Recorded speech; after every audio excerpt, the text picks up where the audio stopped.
ಗೊತ್ತಿರ್ತಕ್ಕಂಥವ್ರು ಇವರು ಆಯೋಜಕರ ಮೇಲಿರ್ತಕ್ಕಂಥವ್ರು ಆಯೋಜಕರಾದ್ರೆ ಇದರ ಮೂಲ ಕಾರಣಕರ್ತರು ನೀವು. ಬಹುಶಃ ಮೊಟ್ಟ ಮೊದಲನೇದಾಗಿ ನೀವು ಒಂದು ವಿಷಯವನ್ನ ಸರಿಯಾಗಿ ಅರ್ಥ ಮಾಡ್ಕೊಳ್ಳಿ.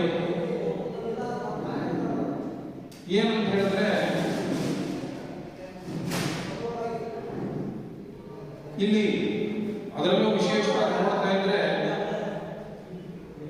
ಬಹುಶಃ ಎಲ್ಲ ವಿತಿನ್ 40-50 ಒಳಗಡೆ 15 ಇಲ್ಲ ಅನ್ಸುತ್ತೆ. ನೋಡ್ತಾ ಇದ್ರೆ ಆಲ್ಮೋಸ್ಟ್ ಒಂದು 30ರಿಂದ 40, ಬಹಳ ಕಡಿಮೆ ಜನ 40-35 ಆಸುಪಾಸಿನವರೇ ಬಹಳ ಜನ ಇದ್ದೀರ. ನಮ್ಮ ಪಿಡಿಒ ಸರ್ ಬಹುಶಃ ಅವರಿಗೆ ಇನ್ನೂ ಸಮಯ ಬೇಕಾಗಿತ್ತು. ಬಹಳ ವಿಚಾರವನ್ನು ಅವರು ಸಮಗ್ರವಾಗಿ ಅವ್ರು ಕೊಟ್ಟಿದ್ದಾರೆ. ಅಂದ್ರೆ ನಮ್ಗೇನಾಗಿದೆ, ನಾನು ಇನ್ನೊಂದು ಕಾರ್ಯಕ್ರಮ 4 ಒಪ್ಕೊಂಡಿದ್ದೇನೆ ಕೂಡ, ಜೊತೆಯಲ್ಲಿ ಇನ್ನೂ ಮಾತನಾಡೋರು ಕೂಡ ಇದ್ದಾರೆ. ಹಾಗಾಗಿ ನನ್ನ ಸಮಯದ ಮಿತಿಯನ್ನು ಅರಿತು ಕೆಲವೊಂದು ವಿಚಾರಗಳನ್ನು ಜೊತೆಯಲ್ಲಿ ಹಂಚಿಕೊಳ್ಳೋದಕ್ಕೆ ಇಷ್ಟಪಡ್ತೀನಿ. ಒಂದು ಮಾತನ್ನು ನೀವೆಲ್ಲ ಕೇಳಿದ್ದೀರ, ಬಹುಶಃ ಕೇಳ್ತಿರೋರೇ ಇಲ್ಲ. ಮಾನವ ಜನ್ಮ ನೋಡಿ, ನಿಮ್ಮೆಲ್ಲ ಬರುತ್ತೆ. ಈಗ ನೀವೇ ಹೇಳ್ತೀರಾ ಮಾನವ ಜನ್ಮ ದೊಡ್ಡದು. ನೋಡಿದ್ರಪ್ಪ, ಮಾನವ ಜನ್ಮ ಬಲು ದೊಡ್ಡದು, ಇದನ್ನು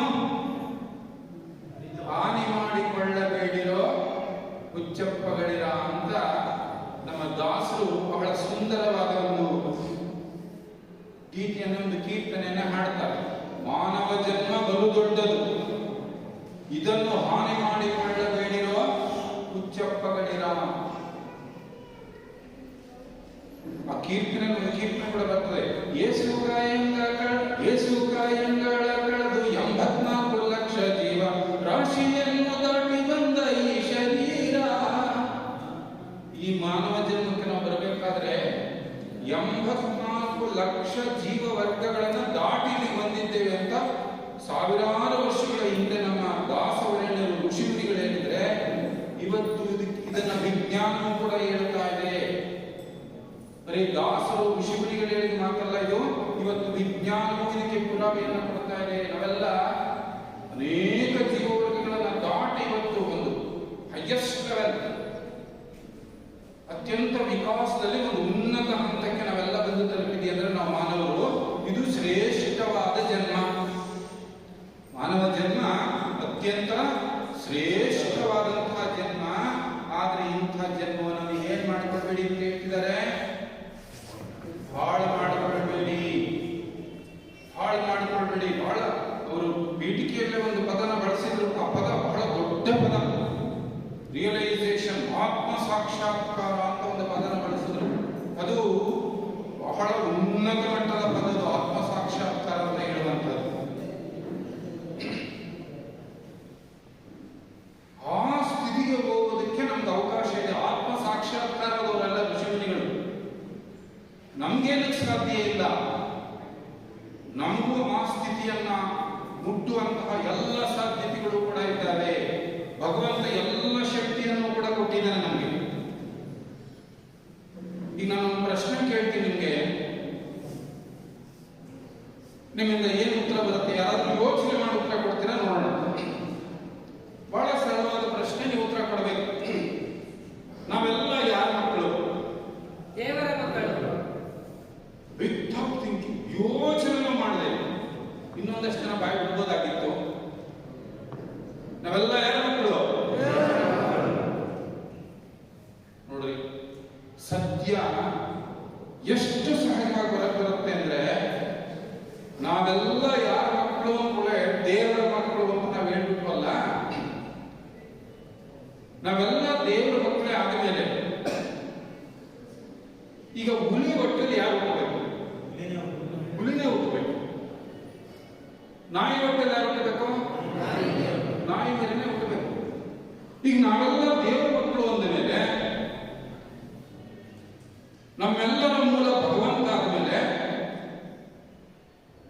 ನಾಯಿ ಮರಿ ಅಥವಾ ಹುಲಿ ಮರಿ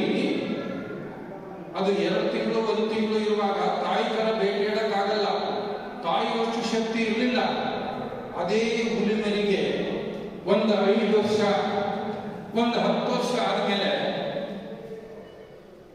ತಾಯಿ ಹುಲಿಗೂ ಈ ಮರಿ ಹುಲಿಗೂ ಏನಾದ್ರು ವ್ಯತ್ಯಾಸ ಇದೆಯಾ? ಇಲ್ಲ ಅಲ್ವಾ? ತಾಯಿ ಹುಲಿ ಯಾವ ತರ ಬೇಟೆಯಾಡುತ್ತೋ, ತಾಯಿ ಹುಲಿ ಯಾವ ರೀತಿ ಗರ್ಜಿಸುತ್ತೋ, ಆ ಎಲ್ಲವುಗಳನ್ನು ಕೂಡ ಈ ಮರಿ ಹುಲಿ ಮಾಡ್ತಾ ಇದೆಯೋ ಇಲ್ವಾ? ಮಾಡ್ತಾ ಇದೆ. ಅದಕ್ಕೇನೆ ನಾವೆಲ್ಲ ಭಗವಂತನ ಮಕ್ಕಳು ಅಂತಾದ್ಮೇಲೆ ನಾವೆಲ್ಲರೂ ಭಗವಂತನೇ ಆಗುವಷ್ಟು ಶಕ್ತಿ ಇದೆ. ಈಗ ಬುದ್ಧರು, ಬಸವಣ್ಣ, ಕನಕದಾಸರು, ಪುರಂದರದಾಸರು, ಪರಮಹಂಸರು ಇವರು ಕೂಡ ನಮ್ಮ ನಿಮ್ಮಾಗೆ ಏನಾಗಿದ್ರು? ಮಾನವರಾಗಿ. ಆದ್ರೆ ನಾವೇನ್ ಮಾಡ್ತಿದ್ದೀವಿ? ಇವರೆಲ್ಲ ಇವಾಗ ಪೂಜಿಸ್ತಾ ಇದ್ದೇವೆ. ಅವರು ನಮ್ಮ ನಿಮ್ಮ ಹಾಗೆ ಮಾನವರಾಗಿ ಹುಟ್ಟಿದ್ರು, ಮಾನವರಾಗಿ ಸಾಯಲಿಲ್ಲ. ಏನಾಗಿ ಸತ್ರು? ದೇವರಾಗಿ ಸತ್ರು. ದಯವಿಟ್ಟು ನಾನು ಪ್ರಾರ್ಥನೆ ಮಾಡ್ಕೊಳ್ತೀನಿ, ನಿಮ್ಮನ್ನ ನೋಡ್ತಾ ಇದ್ರೆ ನಿಜವಾಗ್ಲೂ ಕೂಡ ಈ ನಿಮ್ಮ ವಯಸ್ಸು ಇರೋಂಥ ವಯಸ್ಸುಗಳು 28, 30, 35, 40 ಬಹಳ ಕಡಿಮೆ ಇದೆ ನನ್ನ ಪ್ರಕಾರ. ಇದು ನಿಮ್ಗೆ ಒಳ್ಳೆಯ ಒಂದು ವಯಸ್ಸಿದೆ. ನಿಮ್ಗೆ ನಾನು ನೀವೆಲ್ಲ ಆಲ್ಮೋಸ್ಟ್ ತುಂಬಾ ಜನ ರೈತರಾಗಿರೋದ್ರಿಂದ ಒಂದು ಮಾತು ಕೇಳ್ತೀನಿ, ಒಂದು ಪ್ರಶ್ನೆ. ಈಗ ನಿಮ್ಮ ಜಮೀನಲ್ಲಿ, ನಿಮ್ಮ ಹೊಲದಲ್ಲಿ ಪೈರು ಹಾಕಿರ್ತೀರಾ. ಪೈರು ಇಲ್ಲದೆ ಇದ್ದಾಗ ಜನ ನಡೆದು ಒಂದು ದಾರಿ ಬಿಟ್ಬಿಟ್ಟಿರುತ್ತೆ. ನೀವು ಆಮೇಲೆ ಪೈರು ಹಾಕ್ತೀರಾ. ನಿಮ್ಮ ಜಮೀನಿಗೆ ಬೇಲಿ ಹಾಕಲಿಲ್ಲ. ಜನ ನಡೆದು ಒಂದು ದಾರಿ ಅಭ್ಯಾಸ ಆಗಿತ್ತಲ್ಲ, ಅದೇ ದಾರಿನ ನಡೀತಾ ಹೋಗ್ತಾರೆ. ಬೇರೆ ಕಡೆ ಎಲ್ಲ ಪೈರು ಬಂತು, ನಡೆದಿದ್ದಾರಲ್ಲಿ ಪೈರು ಬಂತ? ಬರಲ್ಲ. ನೀವು ಆ ದಾರಿನ ಕ್ಲೋಸ್ ಮಾಡಿಬಿಟ್ಟು ಏನಾದ್ರು ಒಂದು ಬೇಲಿ ಹಾಕ್ಬಿಟ್ರೆ ಆ ಖಾಲಿ ತರ ಜಾಗ, ಆ ಜಾಗದಲ್ಲಿ ಅದು ನೀವು ಹಾಕಿರ್ಲಿಲ್ವೋ ಹುಲ್ಲು ಮತ್ತೊಂದು ಬೆಳೆಯುತ್ತೋ ಬೆಳೆಯಲ್ವೋ? ಖಂಡಿತ ಬೆಳೆಯುತ್ತಲ್ಲ.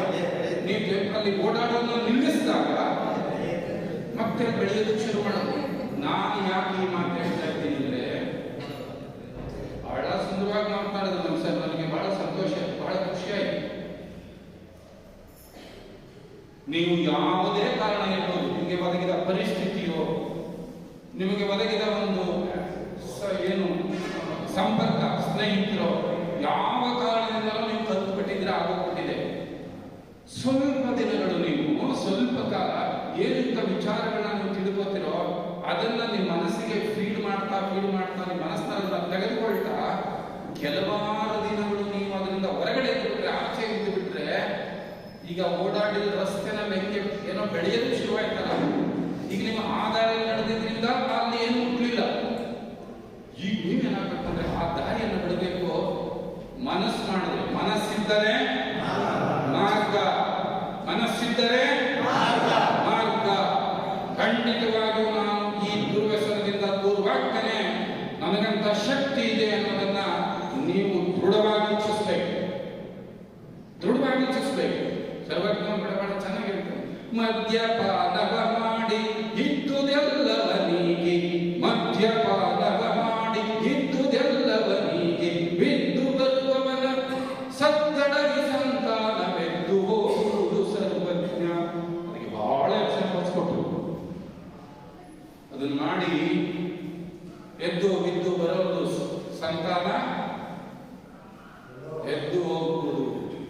ನಾವೊಬ್ಬ ಮಾಡ್ತಾ ಇರುವಂತಹ ಒಂದು ದುಶ್ಚಟದಿಂದ, ನನ್ನೊಬ್ಬನ ದುಶ್ಚಟದಿಂದ ಇಡೀ ನನ್ನ ಕುಟುಂಬ ಏನಾಗ್ತಾ ಇದೆ?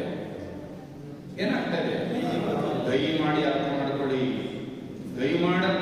ನನ್ನ ಒಬ್ಬನ ದೋಷ, ನನ್ನೊಬ್ಬನ ದೌರ್ಬಲ್ಯ, ನನ್ನೊಬ್ಬನ ದುಶ್ಚಟ ಇಡೀ ಸಂಸಾರವನ್ನು ಹಾಳು ಮಾಡ್ತದೆ.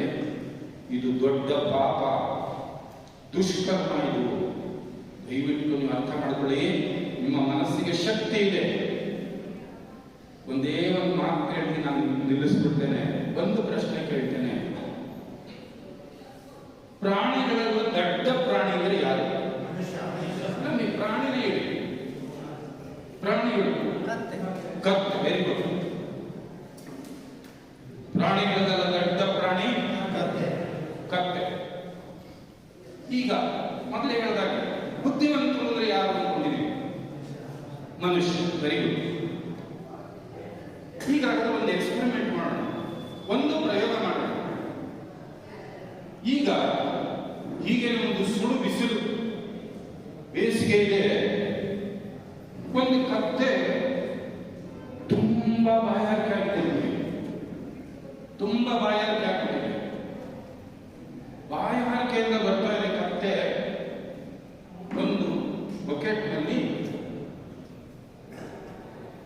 ಒಂದು ಬಕೆಟ್ನಲ್ಲಿ ಒಂದಷ್ಟು ಮದ್ಯಪಾನ ಹಾಕಿ ಅದರ ಮುಂದಕ್ಕೆ ಇಡಿ. ಅದು ಆಸೆಯಿಂದ ಬರುತ್ತೆ ನೀರಿದೆ ಅಂತ. ಆದ್ರೆ ಅದನ್ನ ನೋಡಿಬಿಟ್ಟು ಕತ್ತನ್ನ ಮೇಲೆ ಕತ್ಕೊಂಡು ಮುಂದಕ್ಕೆ ಹೋಗುತ್ತೆ. ಇಷ್ಟಪಟ್ಟ ಕುಡಿಯಲ್ಲ ಅದನ್ನ. ಯಾಕೆ ಕುಡಿಲಿಲ್ಲ? ಒಂದು ಪ್ರಶ್ನೆ. ಆಮೇಲೆ ಹಾವಿನಲ್ಲಿ ಏನಿದೆ? ವಿಷ ಇದೆ. ಹಾವಿನಲ್ಲಿ ವಿಷ ಇದೆ. ತನ್ನೊಳಗಡೆ ವಿಷವನ್ನ ಇಟ್ಕೊಂಡಿರುವಂತಹ ಒಂದು ಹಾವು ಅಕಸ್ಮಾತಾಗಿ ಈ ತಂಬಾಕನ್ನ ಬೆಳೆದಿರ್ತಲ್ಲ, ತಂಬಾಕು ಬೆಳೆದಿರ್ತಲ್ಲ, ಆ ಹೊಲದೊಳಗಡೆ ಹೋದ್ರೆ 10 ನಿಮಿಷ ಒಳಗಡೆ ನಿಲ್ಲೋದಿಲ್ವಂತೆ. ಯಾವ್ದಕ್ಕೋಸ್ಕರ? ಆ ಘಾಟಿಗೆ ಅದು ಅಲ್ಲಿ ನಿಲ್ಲೋದಿಲ್ಲ, ಹೊರಗೆ ಹೋಗ್ತಿರ್ತದೆ. ನೋಡಿ, ದಡ್ಡ ಯಾರು ಅಂದ್ರೆ ಕತ್ತೆಯಲ್ಲಿ. ಕತ್ತೆಗೆ ಗೊತ್ತಿದೆ ಇದು ನನ್ನ ಪದಾರ್ಥ ಅಲ್ಲ. ಹಾವಿಗೆ ಗೊತ್ತಿದೆ ಇದು ನನಗೆ ಸರಿಯಾದ ವಾತಾವರಣ ಅಲ್ಲ. ಆದ್ರೆ ನಾವು ಈ ಎರಡನ್ನು ಕೂಡ ನಾವೇ ಮಾಡ್ತಾ ಇದ್ದೀವಿ. ಬಹಳ ಬುದ್ಧಿವಂತರು ಅಂದ್ಕೊಂಡಿರೋ ನಾವು, ಬಹಳ ಬುದ್ಧಿವಂತರು ಅಂದ್ಕೊಂಡಿರೋ ನಾವೇನ್ ಮಾಡ್ತಾ ಇದ್ದೀವಿ? ಎರಡನ್ನು. ಸೊ ನಾವು ಹಾಗಾದ್ರೆ ಬುದ್ಧಿವಂತರಾಗುವ ದಡ್ಡರಾಗುವ ಪ್ರಾಣಿಗಳಿಗಿಂತ. ನೋಡಿ, ಒಂದು ಕಡೆ ದಾಸ ಹೇಳಿದ್ರು ಮಾನವ ಜನ್ಮ ಬಲು ದೊಡ್ಡದು. ಇನ್ನೊಂದು ಕಡೆ ನಾವೇನ್ ಮಾಡ್ತಾ ಇದ್ವಿ? ಪ್ರಾಣಿಗಿಂತ ಕೀಳಾಗುವುದನ್ನು ಬದುಕ್ತಾ ಇದ್ದೀವಿ. ದಯವಿಟ್ಟು ತೀರ್ಮಾನ ಮಾಡಿ ನನ್ನ ಪ್ರೀತಿಯ ಸೋದರರೇ, ಇಡೀ ಕುಟುಂಬದ ಜವಾಬ್ದಾರಿ ಹೊಣೆಗಾರಿಕೆ ನಿಮ್ಮ ಮೇಲೆ ಇರುತ್ತೆ. ಒಂದ್ಸಾರಿ ನಿಮ್ಮ ಮಕ್ಕಳ ಮುಖವನ್ನು ನೋಡ್ರಿ, ನಿಮ್ಮ ಪ್ರೀತಿ ಪಾತ್ರರ ಮುಖಗಳನ್ನು ಸರಿ ನೋಡ್ರಿ. ನೀವು ಮಾಡ್ತಾ ಇರ್ತಕ್ಕಂಥ ಒಂದು ದೋಷದಿಂದ ಅವರೆಲ್ಲರ ಮೇಲೆ ಆಗ್ತಾ ಇರ್ತಕ್ಕಂತಹ ಒಂದು ದುಷ್ಪರಿಣಾಮವನ್ನು ಮೇಲೂ ಕೂಡ ಆಗ್ತಾ ಇರ್ತಕ್ಕಂಥ ಒಂದು ಪರಿಣಾಮವನ್ನು ನೋಡ್ರಿ. ನಿಮ್ಮ ಮನಸ್ಸು ಕರಗುತ್ತದೆ. ಅವ್ರು ಹೇಳಿದಾಗ ನಿಮ್ಮಲ್ಲಿ ರಿಯಲೈಸೇಷನ್ ಅಂತ ಹೇಳಿದ್ರೆ ಆತ್ಮಸಾಕ್ಷಾತ್ಕಾರಗಳನ್ನು ದೊಡ್ಡ ಖುಷಿ ಆಗ್ಬೇಕಂತ ತಿಳ್ಕೊಬೇಡಿ. ನಿಜವಾದ ಮನುಷ್ಯತ್ವ ಯಾವುದು? ನಿಜವಾದ ಮಾನವತೆ ಯಾವುದು? ಮಾನವರಾಗಿ ನಾವೇನನ್ನ ಕಲಿಬೇಕಾಗಿದೆ. ಕೊನೆಯ ಪಕ್ಷ ಅಷ್ಟು ನಿಮಗೆ ಖಂಡಿತ ಅರ್ಥ ಆಗ್ತದೆ. ಸ್ವಲ್ಪ ನೀವು ಚಿಂತನೆಯನ್ನ ಮಾಡ್ರಿ, ವಿವೇಚನೆಯನ್ನ ಮಾಡ್ರಿ. ಮನಸ್ಸಿಗೆ ಮೀರಿದ ಯಾವುದು ಕೂಡ ಇಲ್ಲ.